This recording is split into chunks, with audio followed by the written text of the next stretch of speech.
wabarakatuh. Halo teman-teman praktikan semuanya. Selamat datang di acara praktikum Teknik Dasar Laboratorium acara 3, larutan. Nah, pada praktikum kali ini kita akan membuat dua jenis larutan. Yang pertama adalah larutan dari bahan padat dan yang kedua adalah larutan dari bahan cairan. Larutan ini nantinya akan kita ukur derajat keasamannya dengan menggunakan alat pH meter dan juga akan kita ukur kepadatan terlarutnya dengan menggunakan alat EC meter dan TDS meter. Yuk disimak terus videonya. Pertama-tama kita akan membuat larutan dari bahan cair. Nah, bahan cair yang digunakan di sini adalah POC yang takarannya disesuaikan dengan jenis dosis yang tertera di kemasan. Nah, di sini POC yang digunakan mereknya itu ya. Dan yang ditambahkan ke dalam gelas ukur adalah 1 ml. Kemudian ditambahkan air sampai volumenya mencapai 1000 ml atau 1 liter. Setelah itu, kita akan melakukan pengadukan agar larutan menjadi homogen. Nah, seperti ini. Hasilnya seperti ini larutannya.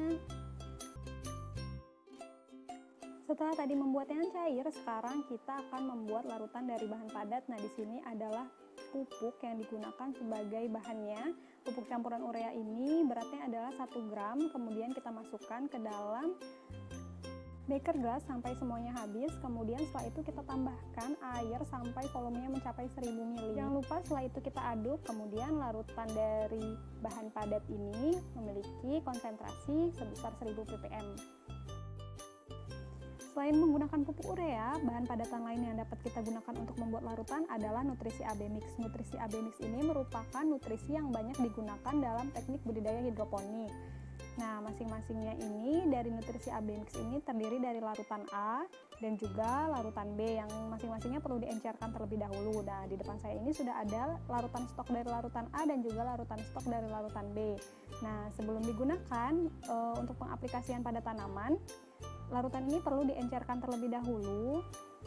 Nah, jadi kita akan mengambil 1 ml dari larutan stok A dan 1 ml dari larutan stok B, kemudian akan kita campurkan pada air yang sudah saya siapkan. Nah, di sini kita menggunakan mikropipet untuk mengambilnya.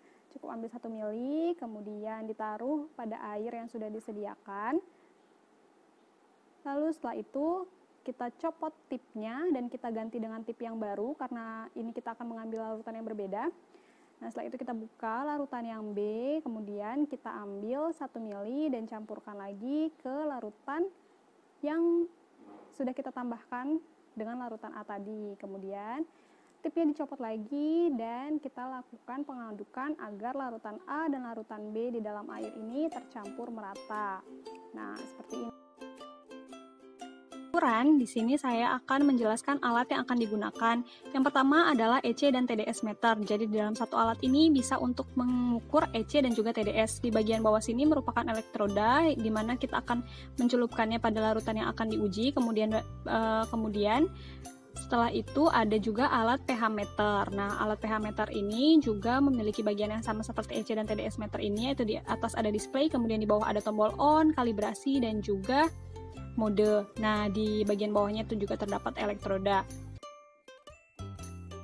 Sekarang kita akan melakukan pengukuran dengan menggunakan EC meter. Yang pertama dibuka, kemudian kita tekan tombol on. Nah, alatnya akan melakukan kalibrasi secara otomatis ya. Kemudian setelah itu bisa kita lihat pada bagian display terdapat satuan mikrosemen yang artinya adalah untuk pengukuran EC. Kemudian kita masukkan ke dalam larutan yang akan kita uji.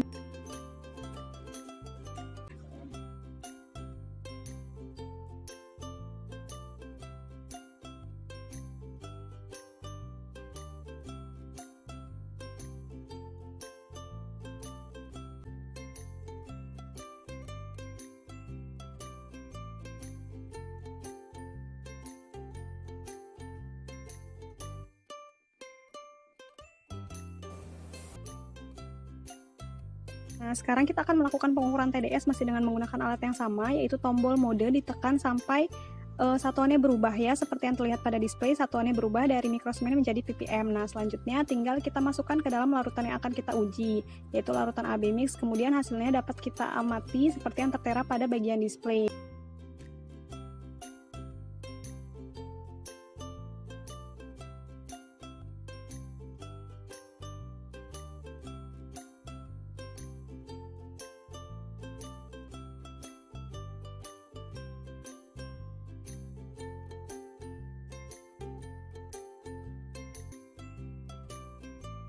Nah, sekarang kita akan melakukan pengukuran menggunakan pH meter. Akan tetapi pada pH meter ini perlu dilakukan kalibrasi secara manual dengan menggunakan larutan standar. Dan di sini di depan saya sudah ada larutan standar dengan pH 4, 7, dan juga 9. Yang pertama-tama bagian pH meter ini dibuka dan dinyalakan. Kemudian habis itu kita akan melakukan pengujian untuk tiap-tiap larutan standarnya.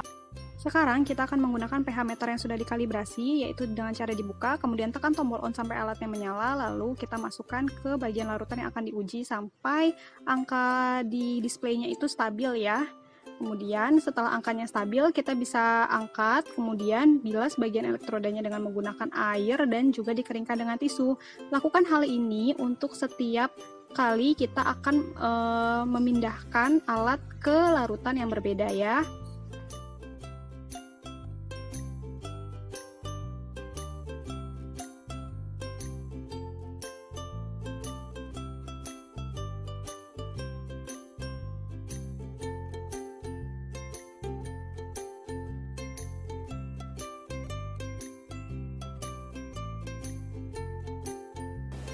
Sekian praktikum acara 3 kita, semoga bermanfaat untuk teman-teman praktikan semua. Sampai jumpa di video praktikum selanjutnya. Wassalamualaikum warahmatullahi wabarakatuh.